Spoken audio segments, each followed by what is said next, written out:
Assalamualaikum warahmatullahi wabarakatuh. Kami dari kelompok 4 ingin mempresentasikan hasil kerja kelompok kami, yaitu tentang filsafat aksiologi. Sebelumnya, perkenankan saya untuk memperkenalkan anggota kelompok kami. Perkenalkan, nama saya Nafisa Repalia. Perkenalkan, nama saya Suharni dari kelompok 4. Nama saya Sadifa Nurajija dari kelompok 4. Perkenalkan, nama saya Alicia Amanda. Perkenalkan, nama saya Majid Kurniawan. Perkenalkan, nama saya Muhammad Postil dari kelompok 4. Baik, yang pertama adalah pengertian aksiologi.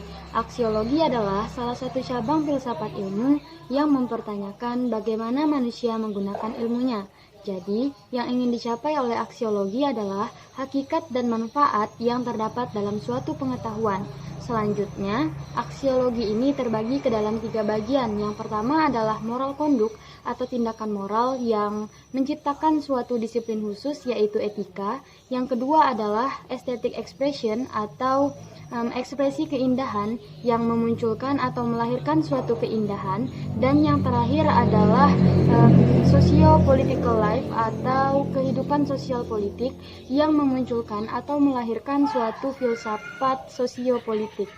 Materi berikutnya adalah hakikat aksiologi. Katstop menyatakan bahwa pertanyaan mengenai hakikat nilai dapat dijawab dengan 3 macam cara. Yang pertama adalah subjektivitas, yaitu nilai merupakan reaksi yang diberikan manusia sebagai pelaku dan keberadaannya tergantung dari pengalaman. Dan yang kedua adalah objektivisme logis, yaitu nilai merupakan kenyataan yang ditinjau dari segi ontologi, namun tidak terdapat dalam ruang dan waktu. Nilai-nilai merupakan esensi logis dan dapat diketahui melalui akal. Dan yang terakhir adalah objektivisme metafisik, yaitu nilai merupakan unsur objektif yang menyusun kenyataan. Yang berikutnya adalah konsep dasar aksiologi. Aksiologi adalah cabang filsafat yang berkaitan dengan nilai seperti etika, estetika, atau agama. Secara historis, istilah yang lebih umum dipakai adalah etika atau moral, tetapi dewasa ini, istilah aksios atau nilai dan logos atau teori lebih akrab dipakai dalam bidang filosofis. Jadi, aksiologi bisa disebut sebagai the theory of value atau teori nilai. Dan yang terakhir adalah aspek aksiologi yang terbagi ke dalam etika dan juga estetika. Etika ialah salah satu cabang ilmu filsafat yang membahas moralitas nilai, baik serta juga buruk. Etika tersebut bisa didefinisikan ialah sebagai nilai-nilai atau norma-norma yang menjadi pegangan manusia atau juga masyarakat yang mengatur tingkah lakunya. Yang selanjutnya adalah estetika, merupakan cabang filsafat yang mempersoalkan seni serta keindahan. Istilah estetika ini berasal dari kata Yunani yang memiliki arti estesis, yang artinya pencerapan indrawi, pemahaman intelektual, atau juga bisa berarti pengamatan spiritual. Istilah kata art berasal dari kata Latin ars yang memiliki arti seni, keterampilan, ilmu, atau juga kecakapan. Mungkin hanya itu materi yang bisa saya sampaikan. Selanjutnya akan disampaikan oleh teman saya. Saya akan melanjutkan materi dari saudari Nafisa. Di sini saya menjelaskan materi bagian E, implikasi aksiologi dalam pendidikan. Implikasi aksiologi dalam dunia pendidikan adalah memuji dan mengintegrasi nilai tersebut dalam kehidupan manusia dan membinakannya dalam kepribadian peserta didik. A. Kegunaan aksiologi dalam ilmu pendidikan. 1. Aksiologi ilmu pendidikan sebagai nilai kegunaan teoritis. Yang pertama, kegunaan bagi ilmu dan teknologi. Yang kedua, kegunaan bagi filsafat. 2. Aksiologi ilmu pendidikan sebagai nilai kegunaan praktis. Yang pertama, kegunaan bagi praktek pendidikan. Yang kedua, kegunaan bagi seni pendidikan. F. Aksiologi dan nilai. Nilai merupakan kualitas empiris yang tidak dapat didefinisikan. Kualitas empiris ialah kualitas yang dapat diketahui melalui pengalaman. Kualitas empiris didefinisikan sebagai kualitas yang diketahui atau dapat diketahui melalui pengalaman. Jika nilai merupakan suatu kualitas objek atau perbuatan tertentu, maka objek dan perbuatan tersebut dapat didefinisikan berdasarkan atas nilai, tetapi tidak mungkin sebaliknya. Contoh, pisang itu kuning, tapi saya tidak bisa mengatakan bahwa kuning itu adalah pisang. Karena kuning bermacam-macam, kenyataan bahwa nilai tidak dapat didefinisikan tidak berarti nilai tidak dapat dipahami. Nilai bersifat subjektif. Yang kedua, nilai sebagai objek suatu kepentingan. Dewey mengatakan bahwa nilai bukanlah suatu yang dicari atau ditemukan. Nilai bukanlah suatu kata benda atau kata sifat. Masalah nilai berpusat pada perbuatan memberi nilai. Dalam teori of valuation, Dewey mengatakan bahwa pemberian nilai menyangkut perasaan dan keinginan. Pemberian nilai juga menyangkut tindakan akal untuk menghubungkan sarana dan tujuan. Selanjutnya, teori pragmatis mengenai nilai. Pragmatisme mendasarkan diri atas akibat-akibat. Dan begitu pula halnya dengan teori pragmatisme mengenai nilai. Jadi dapat disimpulkan bahwa teori pragmatis mengenai nilai adalah akibat-akibat dari sesuatu menjadi kita anggap bernilai. Selanjutnya, nilai sebagai esensi. Nilai sebagai esensi ialah nilai tentang suatu yang pasti ada dalam setiap sesuatu tersebut. Esensi tidak dapat ditangkap secara inderawi. Ini berarti bahwa nilai tidak dapat dilakukan sebagaimana kita memahami warna. Aliran-aliran aksiologi ada 3. Yang pertama aliran empirisme, yang kedua aliran hedonisme, yang ketiga aliran pragmatisme. Landasan aksiologi. Landasan aksiologi adalah hubungan dengan penggunaan ilmu tersebut dalam rangka memenuhi kebutuhan manusia. Dengan perkataan lain, apa yang dapat disumbangkan ilmu terhadap perkembangan ilmu itu dalam meningkatkan kualitas hidup manusia. 1. Nilai kegunaan ilmu. Teori tentang nilai dalam filsafat mengacu pada permasalahan etika dan estetika, di mana makna etika memiliki 2 arti, yaitu merupakan suatu kumpulan pengetahuan mengenai penilaian terhadap perbuatan manusia dan suatu predikat yang dipakai untuk membedakan perbuatan, tingkah laku, atau yang lainnya. 2. Sikap ilmuwan. Syarat pertama yang harus dimiliki oleh para pencari ilmu adalah hati yang suci dan bersih dari kotoran sifat-sifat tercela, jauh dari sifat sombong, ria, hasut, dengki, suka marah, dan gila harta. Sifat-sifat ini akan menutup hatinya dari menerima hakikat kebenaran ilmu. J. Konsep tentang nilai. Konsep nilai merupakan komplement dan sekaligus lawan konsep fakta. Suatu objek menyatu dengan nilai melalui keinginan aktual atau yang memungkinkan. Artinya, suatu objek memiliki nilai karena ia menarik. Nilai adalah milik objek itu sendiri. Objektivisme aksiologis. K. Karakteristik dan tingkatan nilai. Ada beberapa karakteristik nilai yang berkaitan dengan teori nilai tersebut. Yang pertama, nilai objektif atau subjektif. Yang kedua, nilai absolut atau berubah. L. Jenis nilai. Aksiologi sebagai cabang filsafat dapat kita bedakan menjadi 2, yaitu etika dan pendidikan. Yang kedua, estetika dan pendidikan. M. Hakikat dan makna nilai. Hakikat dan makna nilai adalah berupa norma, etika, peraturan, undang-undang, adat kebiasaan, aturan agama, dan rujukan lainnya yang memiliki harga dan dirasakan berharga bagi seseorang. Mengenai makna nilai, Katsoff mengatakan bahwa nilai mempunyai beberapa macam makna. Makna nilai adalah sesuatu yang mengandung nilai berguna, nilai baik, nilai benar, atau nilai indah. Terima kasih. Baik. Selanjutnya akan dilanjutkan oleh teman saya. Saya akan melanjutkan materi dari teman saya, Suharni. Di sini saya akan menjelaskan bagian N, aksiologi pendidikan menurut macam-macam filsafat dunia. 1. Aksiologi menurut filsafat dunia. A. Materi idealisme. Aliran filsafat idealisme merupakan suatu aliran filsafat yang mengagungkan jiwa. Pertemuan antara jiwa dan cinta melahirkan suatu angan-angan, yaitu dunia idea. Pokok pemikiran idealisme adalah 1. Meyakini adanya Tuhan. 2. Dunia adalah suatu totalitas. 3. Kenyataan sejati ialah filsafat spiritual. 4. Idealisme berpendapat bahwa manusia menganggap roh dan sukma lebih berharga dan lebih daripada materi. 5. Pengetahuan adalah suatu yang muncul dan terlahir dari kejadian dalam jiwa manusia. 6. Menurut idealisme, tujuan pendidikan untuk menciptakan manusia yang berkepribadian, mulia, dan memiliki taraf kehidupan rohani yang lebih tinggi dan ideal, serta memiliki rasa tanggung jawab kepada masyarakat. B. Menurut realisme, Aliran filsafat menurut realisme adalah suatu aliran filsafat yang memandang bahwa dunia materi sesuatu yang benar-benar ada atau terjadi. Pokok pemikiran realisme yaitu: 1. Pengetahuan adalah gambaran atau kopi yang sebenarnya dari apa yang ada dalam alam nyata. 2. Suatu materi dianggap benar bila memang real dan secara substantif ada dan memang benar, bukan menyajikan fiksi. 3. Konsep filsafat menurut realisme. 4. Hakikat realitas adalah terdiri atas dunia fisik dan dunia rohani. 5. Pendidikan lebih dihargai daripada pengajaran, sebab pendidikan mengembangkan semua kemampuan manusia. Realisme muncul khususnya di Inggris dan Amerika Utara, kan dua dari beberapa jenis lainnya. C. Menurut pragmatisme, istilah pragmatisme berasal dari kata Yunani pragma yang artinya perbuatan atau tindakan. Isma di sini sama artinya dengan isme-isme yang lainnya, yaitu aliran atau ajaran atau paham.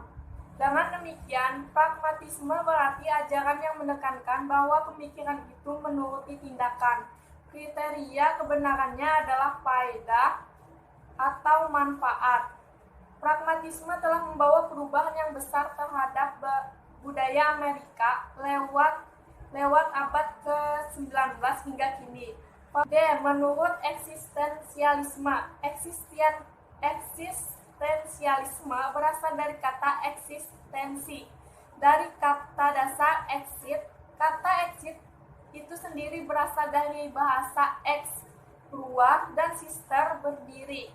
Jadi, eksistensi berdiri dengan keluar dari diri sendiri. Filsafat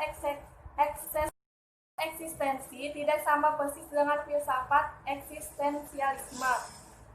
Kita dapat membayangkan kursi, pohon mangga, harimau, atau manusia. Namun, belum pasti apakah semua itu sungguh ada, sungguh tampil, sungguh hadir. Disinilah peran eksistensia. Eksistensia membuat yang ada dan bersosok jelas bentuknya, mampu berada, eksis. Oleh eksistensia, kursi dapat berada di tempat, pohon mangga dapat tertanam, tumbuh, dan berkembang. Harimau dapat hidup dan merajai hutan. Manusia dapat hidup, bekerja, berbakti, dan membentuk kelompok bersama manusia lain. Selama masih bereksistensia, segala yang ada menjadi tidak ada, tidak hidup, tidak tampil, tidak hadir, kursi lenyap. Pohon mangga menjadi kayu mangga, harimau menjadi bangkai, manusia mati. Demikianlah penting perannya eksistensia. Olehnya, segalanya dapat nyata ada, hidup, tampil, dan berperan. Tanpanya, segala sesuatu tidak nyata ada, apalagi hidup dan berperan. Selanjutnya akan dilanjutkan oleh teman saya. Saya akan melanjutkan materi dari teman saya, yaitu Syarifah Nur Azizah. Baik, materi yang akan saya sampaikan yaitu tentang aksiologi dalam perspektif Islam. Aksiologi dalam perspektif Islam, kata ilmu secara etimologis dalam berasal dari bahasa Arab, mengandung arti mengetahui, mengenal, memberi tanda, dan petunjuk yang berantonim dari makna nakid al-jahl, atau tidak tahu. Karena itu dipahami bahwa ilmu adalah sebagai suatu pengetahuan secara praktis yang dipakai untuk menunjuk pada pengetahuan sistematis tentang masalah-masalah yang berhubungan dengan subjek tertentu. Dalam hal ini, menurut John Zeman menyatakan bahwa ilmu adalah kajian tentang dunia material yang memiliki objek tertentu. Pengertian ini mengindikasikan bahwa ilmu memiliki batasan tertentu yang harus dikelola sehingga bermuara pada suatu pengetahuan tentang sesuatu. Selanjutnya menurut Al-Qadi Abad Al-Jabar bahwa ilmu adalah suatu makna yang dapat menenteramkan hati bagi seorang alim terhadap apa yang telah dicapainya. Adanya 3 prinsip kondisi internal yang harus ada dalam diri siswa. Ketiga kondisi internal yang dimaksud Ketiga kondisi internal yang dimaksud adalah satu, informasi faktual atau factual information.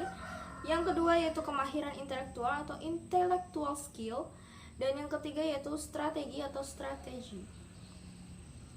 Menurut konsep yang ketiga yaitu strategi atau strategi. P. Kaitan aksiologi dengan filsafat ilmu. Nilai itu bersifat objektif, tapi kadang-kadang bersifat subjektif. Dikatakan objektif jika nilai-nilai tidak tergantung pada subjek atau kesadaran yang menilai. Tolak ukur suatu gagasan berada pada objeknya, bukan pada subjek yang melakukan penilaian. Kebenaran tidak tergantung pada pendapat individu, melainkan pada objektivitas. Fakta sebaliknya,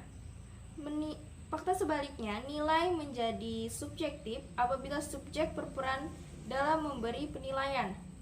Kesadaran manusia menjadi tolak ukur penilaian.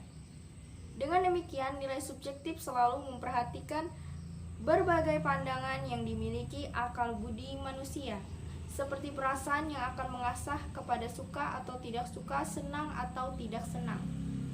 Pada pihak lain, Peirce dan Scott menjelaskan, peserta didik dapat dibedakan menjadi tipe menyeluruh atau holis dan tipe serial atau serialis. Peserta didik yang bertipe holis cenderung mempelajari sesuatu dari paling umum ke hal-hal yang lebih khusus. Peserta didik berpikir yang cenderung melompat ke depan langsung ke gambaran lengkap sebuah sistem informasi. Peserta didik yang bertipe serialis di dalam berpikir menggunakan cara setahap demi setahap atau secara linear. Ya, itu yang bisa saya sampaikan. Selanjutnya materinya akan disampaikan oleh teman saya. Saya akan melanjutkan penjelasan tentang R, nilai dan manfaat aksiologi. Terdapat 4 pengelompokan nilai, yaitu 1. Kenikmatan, 2. Kehidupan, 3. Kejiwaan, dan 4. Kerohanian. Dalam Encyclopedia of Philosophy dijelaskan aksiologi value and valuation ada 3 bentuk, yaitu yang pertama, nilai digunakan sebagai kata benda abstrak, yang kedua, nilai sebagai kata benda konkret, yang ketiga, nilai juga digunakan sebagai kata kerja dalam ekspresi menilai, memberi nilai, dan dinilai. S. Karakteristik nilai aksiologi. Erliana Hasan, 2011, mengatakan ada 2 karakteristik yang berkaitan dengan teori nilai, yaitu nilai objektif atau subjektif. Di pihak lain, ada yang beranggapan bahwa semua nilai relatif sesuai dengan harapan dan keinginan manusia yang selalu berubah. Maka nilai itu pun mengungkapkan perubahan itu. Korelasi filsafat ilmu dan aksiologi. Teori tentang nilai dalam filsafat mengacu pada permasalahan etika dan estetika, di mana makna etika memiliki 2 arti, yaitu merupakan satu kumpulan pengetahuan mengenai penilaian terhadap perbuatan manusia dan suatu predikat yang dipakai untuk membedakan perbuatan tingkah laku atau yang lainnya.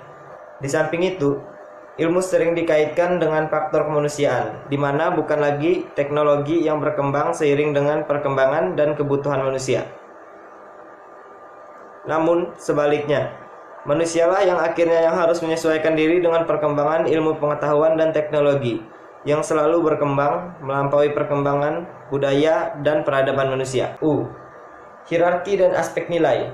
Sutarjo Wiramiharja, 2007, menguraikan ada 3 pandangan yang berkaitan dengan hierarki nilai. Pertama, kaum idealis berpandangan secara pasti terhadap tingkatan nilai. Kedua, kaum realis juga berpandangan bahwa terdapat tingkatan nilai. Ketiga, kaum pragmatis menolak tingkatan nilai secara pasti. Selanjutnya, P. Aksiologi dan hakikat nilai. Aksiologi sebagai cabang filsafat. Nilai-nilai kebenaran, keindahan, kebaikan, dan religius adalah nilai-nilai keluhuran hidup manusia. Nilai-nilai keluhuran hidup manusia dibahas oleh cabang filsafat yang disebut aksiologi. Hierarki nilai. Hierarki nilai dikelompokkan ke dalam 4 tingkatan, seperti berikut. Pertama, nilai-nilai kenikmatan, Tingkatan ini meliputi nilai-nilai kebendaan yang mengenakan secara jasmaniah dan menyebabkan orang senang. Contoh, rasa enak setelah makan, atau karena mempunyai uang yang banyak. Kedua, nilai-nilai kehidupan. Tingkatan nilai kehidupan meliputi nilai-nilai yang penting bagi kehidupan pribadi dan bermasyarakat. Contoh, keterampilan, kesehatan, kesejahteraan perorangan, sampai dengan keadilan bermasyarakat. Ketiga, nilai-nilai spiritual.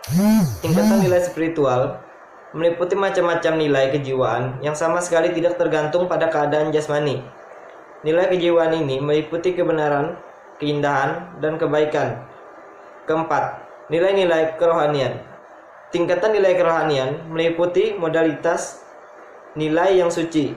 Nilai kerohanian ini terdiri dari nilai-nilai pribadi, terutama dalam hubungannya dengan Tuhan sebagai pribadi paling tinggi dan suci. Contohnya, keimanan dan ketakwaan. Selanjutnya, norma moral. Nilai kebaikan manusia secara khusus dibahas dalam etika, sehingga nilai kebaikan sering disebut nilai etis. Saya akan melanjutkan materi dari saudara Aji. Di sini saya akan menyampaikan materi bagian W, landasan aksiologi sistem pendidikan nasional. Nilai-nilai budaya, nilai sesungguhnya merupakan bagian yang tak terpisahkan dari kebudayaan. Para ahli kebudayaan berpandangan bahwa membahas tentang kebudayaan harus didasarkan pada petunjuk keyakinan tentang nilai-nilai kejiwaan, yaitu baik buruk, benar salah, indah jelek, dan suci dosa. Nilai sebagai hasil konsep ukuran yang diyakini seorang atau kelompok masyarakat merupakan bagian dari kebudayaan. Konsep ukuran tersebut tidaklah lepas dari penilaian. Konsep ukuran nilai sekaligus juga merupakan objek bernilai yang potensial untuk dinilai. Hal ini membawa konsekuensi bahwa penilaian seseorang pada dasarnya merupakan penilaian yang bersifat sementara. X. Refleksivitas sistem pendidikan nasional. Landasan aksiologis sistem pendidikan nasional bermanfaat untuk menganalisis tentang penerapan teori pendidikan yang terkait dengan tujuan pendidikan. Tujuan pendidikan nasional dirumuskan terutama dalam hubungan nilai-nilai keluhuran hidup. Landasan aksiologi sistem pendidikan nasional Indonesia adalah nilai-nilai Pancasila. Undang-Undang Republik Indonesia Nomor 20 Tahun 2003 tentang Sistem Pendidikan Nasional Bab 1 Pasal 1 Ayat 3 berisi ketentuan bahwa sistem pendidikan nasional adalah keseluruhan komponen pendidikan yang saling terkait secara terpadu untuk mencapai tujuan pendidikan nasional. Y. Contoh kasus aksiologi. Dalam pendidikan kewarganegaraan, contoh kasus aksiologi ini akan mudah kita pelajari dari manfaat budaya politik dalam kehidupan sehari-hari atau manfaat-manfaat lain yang kita temukan dalam kegiatan berbangsa dan bernegara. Contoh kasus ontologi, epistemologi, dan aksiologi yang disebut di atas mungkin merupakan contoh kasus yang dapat kita temukan sehari-hari dalam bentuk yang paling sederhana. Masih ada banyak lagi contoh kasus lainnya yang sedikit lebih kompleks dan membutuhkan kajian atau pemikiran yang lebih mendalam. Misalnya saja kita bisa mencoba merenungi bagaimana ontologi, epistemologi, dan aksiologi, implementasi aksiologi sains dalam kehidupan. Sekian dari kelompok kami. Apabila ada salah kata kami mohon maaf. Assalamualaikum warahmatullahi wabarakatuh.